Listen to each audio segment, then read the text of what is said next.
నమస్తే రమ్మగారు. నమస్తే జయ. రమ్మగారు, ఏదైనా మంచి చందమామ కథ ఒకటి చెప్తారా? కుచుమారుడి కథ చెప్తాం. ఓ, పేరు వెరైటీగా ఉంది కదా. కుచుమారుడు భలే ఉన్నాయండి. చందమామ కథలో పేర్లు బాగుంటాయి. అవును. ఇంచుమించుగా 57-58 నాటి కథ. ఆహా. ఈ కుచుమారుడు అనే ఒక బ్రాహ్మణ యువకుడు కాశీనగరంలో ఉండేవాడట. బాగా చదువుకున్నాడు. చిన్న వయసు నుంచే విద్యాభ్యాసం మొదలుపెట్టి, కొంతమందిలో టాలెంట్ ఉంటుంది, అవును. చైల్డ్ ప్రాడజీ, ఎర్లీగా చిన్న వయసులో చదువు మొదలు పెడతారు, వచ్చేస్తాయి అన్ని. అవును. కొంచెం యుక్త వయస్కుడు అయ్యేసరికి 64 కళల్లోనూ అభ్యాసం వచ్చింది అతనికి.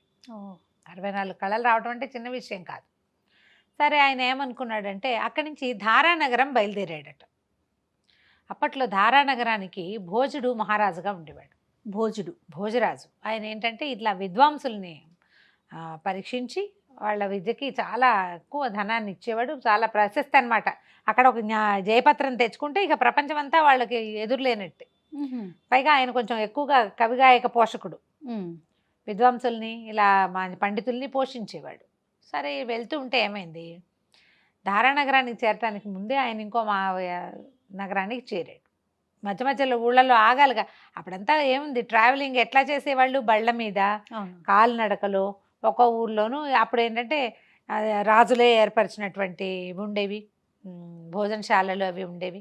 బ్రాహ్మణ అగ్రహారాల్లో ఇట్లా అతిథి అభ్యాగతులకి భోజనం పెట్టేవాళ్ళు. 2 రోజులు రెస్ట్ తీసుకుని అక్కడ ఏదైనా విద్వత్ సభలు అవి జరిగితే అవి కూడా అటెండ్ చేసి అక్కడ కూడా జయపత్రాలు పుచ్చుకుని తర్వాత ఊరికి అలా ప్రయాణం అయ్యి వెళ్తుండేవాళ్ళు. అప్పట్లో వీటికి సహాయకారిగా కూడా ఉండేవాళ్ళు ప్రజలు కూడా. ఈయన వెళ్ళేటప్పుడు ఏమైంది, ఒక విద్యాధరపురం అనే ఊరు పెద్ద నగరానికి దగ్గరలో ఉన్న ఒక చిన్న ఊరికి చేరాడు. చేరితే ఒక ఇంట్లో గృహస్థు ఆయనకి ఇది ఇచ్చాడనమాట, తన ఇంట్లో ఉంచుకున్నాడు. ఉంచుకుని ఏమిటి సంగతి సందర్భం అన్నీ కనుక్కున్నాక ఆయన ఏమన్నాడంటే, అయ్యా, నీకు డబ్బు ధనం కోసం అయితే భోజరాజు దాకా వెళ్ళటం ఎందుకు? భోజరాజు ఏమి ఇస్తాడు? డబ్బు ఇస్తాడు, కొంత ఓ జయపత్రం ఇస్తాడు, సంపాదన కోసమే కదా. మరి వీళ్ళ జీవితం సుఖంగా నడవటం కోసమే ఈ ప్రయత్నం. కానీ అగ్రహారాలు ఇవ్వడు. భోజుడు వేరే ప్రాంతం నుంచి వచ్చిన వాడికి ఇక్కడ అగ్రహారం ఏమి ఇస్తాడు? వాళ్ళ పద్ధతి ప్రకారం ఆయన ఇంత సొమ్మని ఇస్తాడు. మీరు ఒక పని చేయొచ్చు, ఈ విద్యాధరపురపు రాజుగారికి ఒక అమ్మాయి ఉంది. ఈ రాజుగారి అమ్మాయి పేరు సరస్వతి. అమ్మాయి బాగా చదువుకుంది. తన ప్రశ్నలకి సమాధానం చెప్పేవాళ్ళు, తన పరీక్షకి నెగ్గేవాడు ఎవడైతే వాళ్ళని పెళ్లి చేసుకుంటుంది. రాజకుమార్తె దొరుకుతుంది, అర్ధరాజ్యము దొరుకుతుంది. ఏం చక్క. మీకు 64 కళలు వచ్చినప్పుడు ఇక్కడ అక్కడెక్కడికో పోవడానికి ఇక్కడే ఉండొచ్చు కదా అని ఆయన చెప్పేసరికి ఈయన కూడా బాగా తోచింది. మంచి మాటే కదా, రాజకుమార్తెను వివాహం చేసుకోవడం అంటే అదేం చిన్న విషయం కాదు. ముందు పరీక్ష, చదువుకున్న వాడికి ఎప్పుడు ఎగ్జామ్ కావాలని ఉంటుంది. సరే, ఈయన ఏం చేశాడు, ఆ ఇంటి గృహస్థు శంబరుడని తన కొడుకుని తోడిచ్చి ఈ మన కుచుమారుడిని పంపించాడు. ఈ కుచుమారుడు శంబరుడు ఇద్దరు కలిసి ఆ విద్యాధరపురం చేరారు రాజుగారింటికి. సరే, వాళ్ళకి పరీక్షలకి యువకులు రావడం సైనికులకి వాళ్ళకి అలవాటే.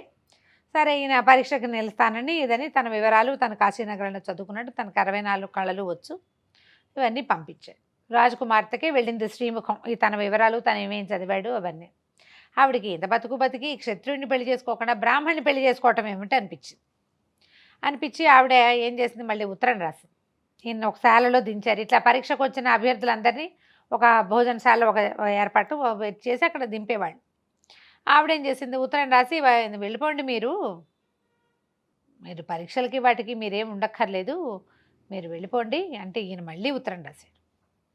ఇలా సాగనంపద్దు, పరీక్ష పెట్టి నీ పరీక్షకి నేను నిలవలేదని సాగనంపు, అంతేగాని నాకు తగ్గ పరీక్ష లేదని ఒప్పుకుంటున్నావా నువ్వు అని మళ్ళీ అంగీకరించాల వెళ్ళిపోవటానికి.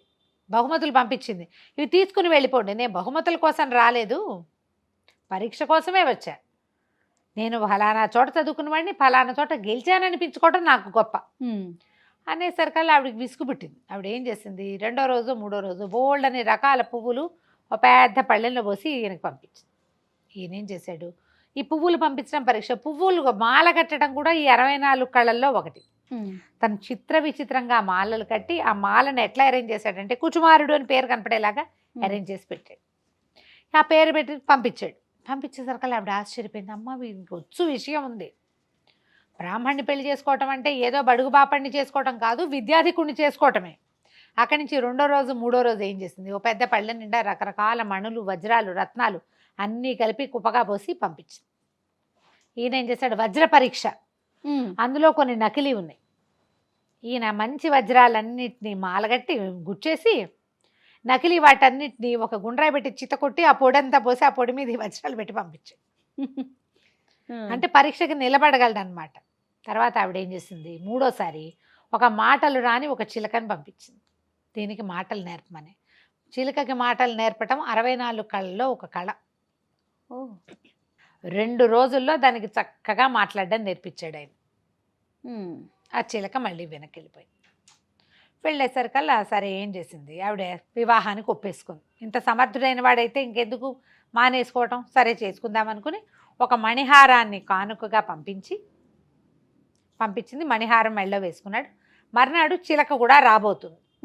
ఈ మణిహారం వేసుకునేసరికల్లా ఈ శంబరుడని వచ్చాడు కదా గృహస్థు కొడుకు, వీడికి ఏమనిపించింది, వీడి గొప్ప ఏమిటి, వీడికి రాజకుమార్తె దొరికేస్తుంది, ఎలాగైనా ఇది మనమే సొంతం చేసుకోవాలి అనుకున్నాడు. వాడికి ఏం చదువు పెద్దగా ఏం లేదు, ఏదో 4 ముక్కలు వచ్చు అంతే.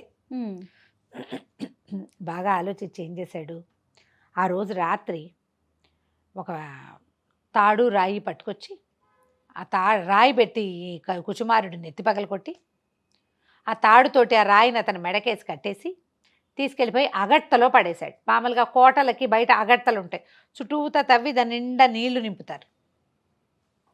కోటలో నుంచి మనం బయటికి రావాలంటే కోట మీద నుంచి ఒక బల్ల లాంటి దాన్ని ఈ అగట్ట మీదుగా వేస్తారు, దాని మీదే రావాలి. కోట తలుపు కనుక మూసేస్తే ఇంకా అగట్టలో కానీ మొసళ్ళు అవి ఉంటాయి, నీళ్ళు ఎక్కువ, చాలా వైశాల్యం ఉంటుంది, 14 అడుగుల దాకా ఉంటుందట. ఈజీగా దాటగలిగేది కాదు అది. అందులో అగట్టలోకి పడేసేసాడు రాత్రి.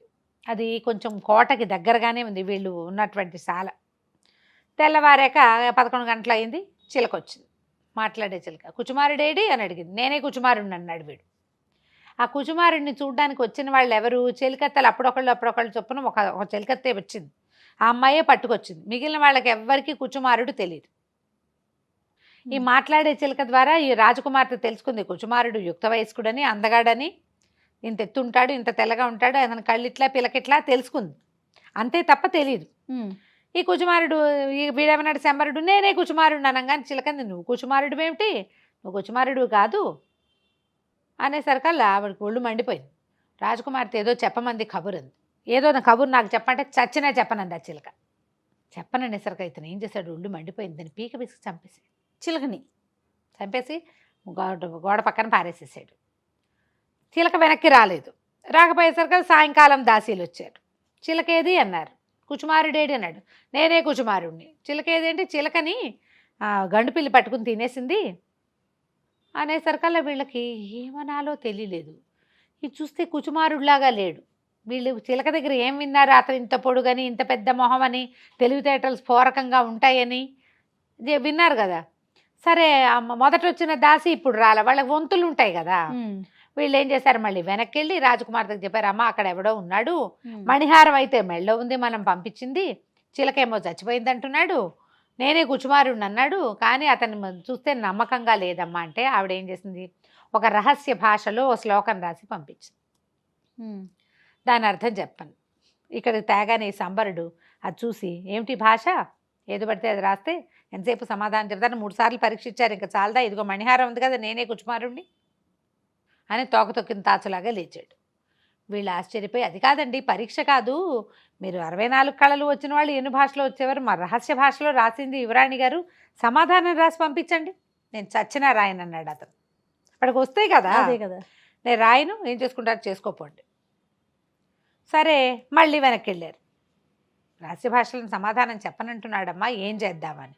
ఇంతలో ఏమైంది, ఈవిడ ముందే తండ్రికి చెప్పింది, ఇదంతో పెళ్ళి నాకు ఓకే అని. ఈ లోపల రాజుగారు తన ఒకళ్ళిద్దరు పరివారంతో ఈయన కాబోయే పెళ్లి కొడుకుని చూడ్డానికి వచ్చేసరికి ఆయన కుచుమారుడు అన్నాడు. ఈ శంబరుడు చెప్పాడు, కుచుమారుడి వేషంలో ఉన్నవాడు, మీ అమ్మాయి ఇంకా ఎన్ని పరీక్షలు పెడుతుందండి, మీరేం చెప్పారు, పరీక్షలకి ప్రశ్నలకి సమాధానం చెప్పిన వాడికితో పెళ్ళి అన్నారు, పెళ్లి చేసేయండి, నేను పెళ్ళికి సిద్ధం, మా వాళ్ళని పిలిపించుకోవాలని కొంచెం కసురుకున్నాడు రాజుగారిని చూసేసరికి. రాజేమో మరి ముందు కూతురు ఓకే అంది కదా. ఈవిడికి భయం పట్టుకుంది సరస్వతికి, యువరాణికి. వీడేమో కుచుమారుడిలాగా లేడు, ఇప్పుడు వచ్చిన చిలకత్తలందరూ వాడు అదోలా ఉన్నాడమ్మా అని చెప్తున్నారు, పైగా ధూర్తుడు, ఆడపిల్లలు వస్తే సమాధానం చక్కగా చెప్పడం కూడా రాలేదు, ఇంకా నేను పరీక్షలు లేవు, ఆల్రెడీ 3 పరీక్షలు అన్నారు, 3 అయిపోయినా ఇంక అంతేనంటున్నాడు. మణిహారమేమో వీడి దగ్గరే ఉంది. ఏం జరిగిందో తెలియదు. తండ్రేమో పెళ్లి ఒప్పుకున్నాడు. ఇంకేం చేస్తారు? సరే పెళ్ళి అన్నారు. రేపో ఎల్లుండో పెళ్ళి. 2 రోజుల్లోనే కుదిర్చేశారు. మళ్ళీ అందరికీ వర్తమానాలు పంపించాలి కదా. రేపో ఎల్లుండో పెళ్ళి అంత కుదరదండి, ఒక వారం 10 రోజుల సమయం కావాలని చెప్పారు. కాశీకి వీళ్ళకి వాళ్ళ ఊళ్ళకి ఉత్తరాలు రాయాలి కదా. ఉత్తరాలు అవి వెళ్ళినాయి. సరే పెళ్ళి ఏర్పాట్లు జరుగుతున్నాయి. యువరాణి ఖిన్నురాలు అయిపోయింది. ఏం చేయాలో తెలియటల్లా. ఇంతలో ఒక విశేషం ఏం జరిగిందంటే, ఇతను ఏం చేశాడు, శంబరుడు కుచుమారుడిని మెడకి రాయి కట్టి అగట్టలో పడేశాడు. ఆ రోజు రాత్రి ఒక ముహూర్తం పెట్టారట. ఏంటంటే ఆ ఊళ్ళో ఉన్న బెస్తవాళ్ళు, అక్కడ మత్స్య సంపద చాలా ఎక్కువ. అయితే బెస్తవాళ్ళు అందరూ కలిసి ఒక పురోహితుడిని ముహూర్తం పెట్టమన్నారు. వలయటానికి కొత్తగా వలయటానికి మంచి రోజు చూసుకుంటారు కదా, వేటకెళ్ళటానికి మంచి రోజు. ఈ రోజు కోసం చూసేసరికల్లా ఆయనేమో ఆ రోజు అర్ధరాత్రంలో పెట్టాడు. రాత్రిపూట చెరువుల దగ్గరికి వెళ్ళటం కష్టం కాబట్టి అగట్టలోకి కొత్త నీరు వచ్చింది కాబట్టి శాస్త్రానికి వలేద్దాం, ఎక్కడో చోట వల వేయాలి అంతే, చేపలు ఉండవు, పెద్దగా ఏం ఉండవు. కొత్తగా నీరు వచ్చింది, నీరున్న చోట వల వేయాలి. అందుకని శాస్త్రం పోకుండా అగట్టలో వలేద్దామని వీళ్ళంతా పోయి బెస్తవాళ్ళంతా కలిసి అగట్టలో వలేశారు. ఈయన పడ్డాడు. ఆ వలలో కుచుమారుడు ఇది మెడ రాయి అన్నీ బయటపడ్డాయి. వాళ్ళేమో ఇదేమిటి ఎటగో ఉన్నాడు, బ్రాహ్మణులే కనిపిస్తున్నాడు కదా, గుండు పిలక కనపడుతున్నాయి, మోసుకుపోయారు వీళ్ళకి. ఎందుకంటే తొలిగా వలలో పడింది, అక్కడ వదిలిపెట్టి రాకూడదు. ఓహో, శాస్త్రం ఉంటుంది కదా. ఇంటికి తీసుకొచ్చి చూస్తే నెత్తి మీద దెబ్బ ఉంది. సరే దెబ్బని మానిపారు.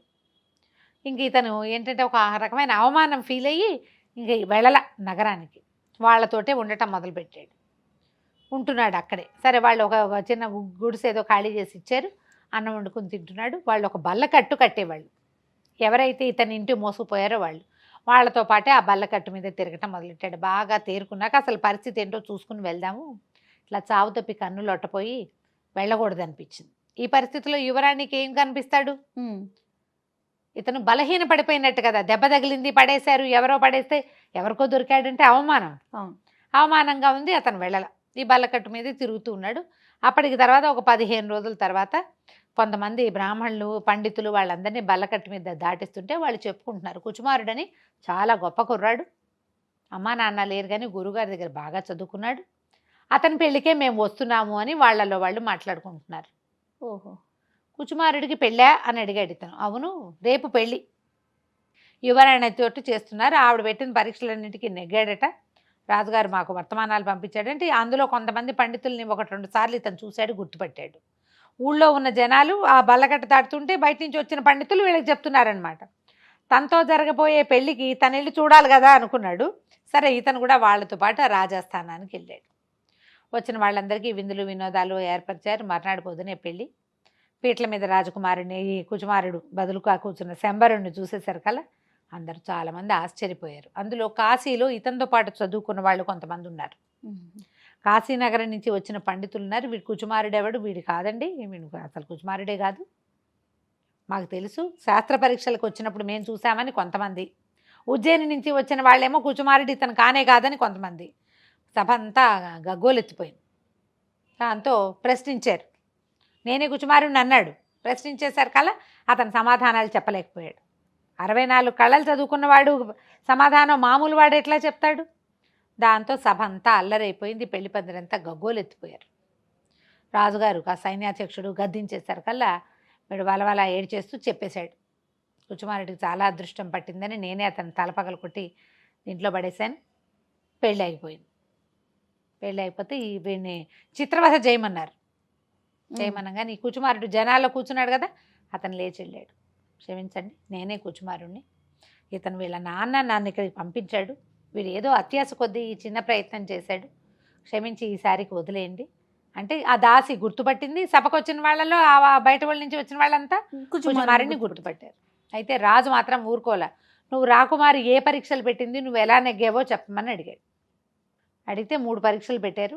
ఒక చిలకకి మాటలు నేర్పించాను, వజ్రాలు రకరకాలు కలిపి పంపిస్తే వాటిని నేను సెపరేట్ చేసి ఇచ్చాను, పూలమాలలు కట్టారు. ఈ 3 పరీక్షలతోటే మన ఇద్దరికి వివాహం అని రాజకుమార్తె ఒప్పుకుందని ప్రూవ్ అయింది కదా. అప్పుడు కుచుమారుడికి రాజకుమార్తె సరస్వతికి వివాహం చేసేసారు. పెళ్ళైపోయింది. శంబరుడి తండ్రి కూడా వచ్చి మావాడు ఇలా తెలివి తక్కువ ఆలోచన చేశాడని కొడుకున్న 2 లెంపకాయలు కొట్టి తీసుకెళ్ళిపోయాడు. వాళ్ళ వల్లే ఇలాంటిది సంభవించింది కాబట్టి ఇంకా అతనికి శిక్ష పడినివ్వకుండా ఇతను ఆపగలిగాడు అనమాట. కథ కంచికి మనం ఇంటికి. చాలా బాగుందండి. నమస్తే రమణ. నమస్తే జీ.